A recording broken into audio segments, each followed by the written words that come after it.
Salut, c'est Trado. Je vous présente aujourd'hui la mise à jour de l'analyse technique sur l'or, l'argent et le Brent tradable à partir de la station de CMC Market, spécialiste du CFD à risque limité. On va commencer par les précautions d'usage.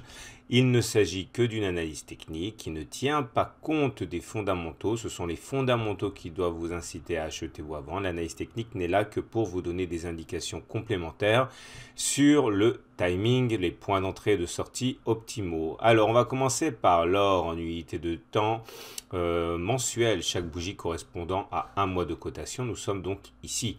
Et pour l'instant, ce quatrième mois passé au-dessus de cette résistance de long terme est engageante pour la suite, puisque tant qu'on ne réintègre pas cette zone comprise entre l'oblique et la partie basse, eh bien on est toujours sur cette victoire de principe, hein, et l'unité de temps hebdomadaire montre effectivement que les choses sont plutôt bien orientées. On le voit au fait que les pics soient montants et que les creux soient montants, ce qui nous vaut d'être en tendance haussière au regard de cette théorie des pics et des creux, et également le fait que nous soyons en train de repasser au-dessus d'une moyenne mobile à 20 semaines, actuellement à 1280 $, et tant qu'on est au-dessus d'une moyenne mobile à 20 semaines qui monte, on dit qu'on est en tendance haussière au regard de ce critère-là.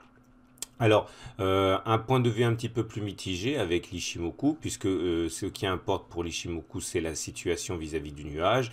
Donc effectivement, on est au-dessus du nuage, ce qui est pas mal. Et puis la lagging span est en train de s'extraire, c'est pas mal aussi. C'est très encourageant pour la suite, hein.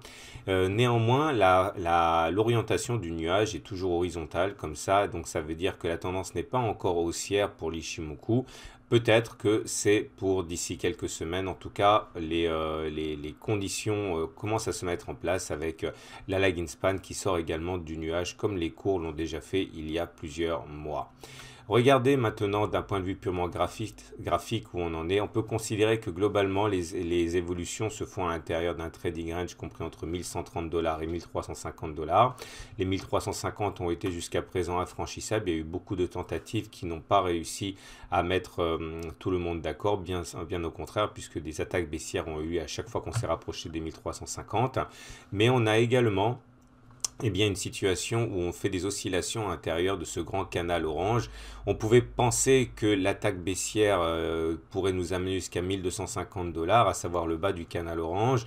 Maintenant, l'analyse graphique n'étant pas une science exacte, on peut éventuellement, suite à la bougie à laquelle on a assisté cette semaine, une bougie forte de hausse, envisager qu'éventuellement la partie basse se fasse selon ce tracé-là, qui n'est pas évident pour l'instant, mais qui n'est pas non plus illogique et qui laisserait effectivement augurer que les plus bas ici correspondaient à un rebond sur ce support. En tout cas, pour l'argent, les choses sont, on va dire, moins bien engagées en ce sens que la tendance n'est pas clairement établie, hein, puisque là, globalement, on est dans un trading range compris entre 23 $ et 13,50 $, comprimé à l'intérieur d'un triangle ici de congestion dans lequel on fait des oscillations. Il faudrait impérativement sortir par le haut de cette figure jaune là pour espérer effectivement une impulsion haussière qui nous ramenait vers 23 $. Mais tant qu'on n'est pas sorti de cette figure, on peut tout à fait envisager d'avoir un accès de faiblesse jusqu'à 15,5 $. Les pics et les creux ne sont pas croissants, ou alors du moins ils le sont mais avec un petit peu d'imagination. Pour l'instant, les mouvements semblent assez aléatoires et puis surtout la moyenne mobile à 20 semaines, elle est plate, elle n'est pas haussière comme sur l'or. Donc si pour l'or, la tendance est haussière au regard des pics et des creux et de Weinstein et de la moyenne mobile à 20 semaines, on ne peut pas dire qu'il en soit de même pour l'argent qui est plutôt dans une tendance neutre, ce que confirme d'ailleurs l'orientation du nuage qui est complètement à plat. Les cours essayent de réintégrer ce nuage. Pour l'instant, il faudrait bien sûr en sortir. Il faudrait que la lagging span également sorte du nuage et que l'orientation du nuage soit elle-même croissante pour qu'on change de tendance et qu'on passe en tendance haussière. Pour l'instant, on est juste en tendance neutre sur l'argent. Regardez également graphiquement ce que ça donne. Donc, on retrouve globalement encore une zone de trading range comprise entre 15,5 et 18,7. Il ne faut pas s'affoler tant qu'on ne casse pas les 15,5. Il ne faut pas s'enthousiasmer tant qu'on ne casse pas les 18,7 $ à la hausse, hein. On remarquera également que pour le pétrole, la tendance est plus clairement affirmée. Regardez, pic montant, creux montant, au-dessus de la moyenne mobile à 20 semaines. Moyenne mobile à 20 semaines qui monte, c'est extrêmement haussier pour le pétrole Brent.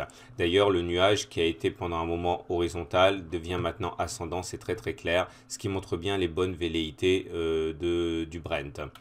À noter également qu'on se rapproche d'une zone de résistance assez importante puisqu'on peut encadrer les évolutions du cours du Brent entre cette espèce de canal imparfait qui nous amènerait à viser les 67,5. Maintenant, il ne faut pas éluder le fait qu'on a des résistances importantes, donc 65 pour toucher, 66 pour toucher à peu près le haut de la figure orange et également une résistance importante puisque c'est celle qui a bloqué clairement les cours ici lors des 4 précédentes attaques, 5 même précédentes attaques, donc ça ne sera pas forcément facile.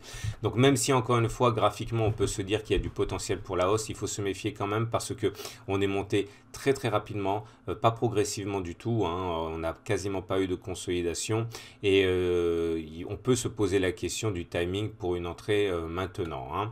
À noter que la Tenkan ici en bleu est très éloignée des cours. Ça montre bien effectivement la marche en avant un petit peu forcée du pétrole. Vous voyez, on a tendance à revenir toucher ou se rapprocher de la Tenkan. Et là, la distance qu'il y a entre les 60, entre les cours actuels et la Tenkan nous met sous la menace d'une consolidation qui peut intervenir à n'importe quel moment. Quitte éventuellement plus tard à rebondir dessus pour aller chercher l'objectif dont on parlait tout à l'heure à 67-66 $. Mais attention, la tendance est haussière, mais méfiez-vous en termes de timing, encore une fois, le timing n'est pas parfait pour éviter une consolidation. Voilà ce qu'on pouvait dire pour l'or, l'argent et le pétrole Brent. Je vous souhaite une bonne semaine et je vous donne rendez-vous la semaine prochaine pour la mise à jour.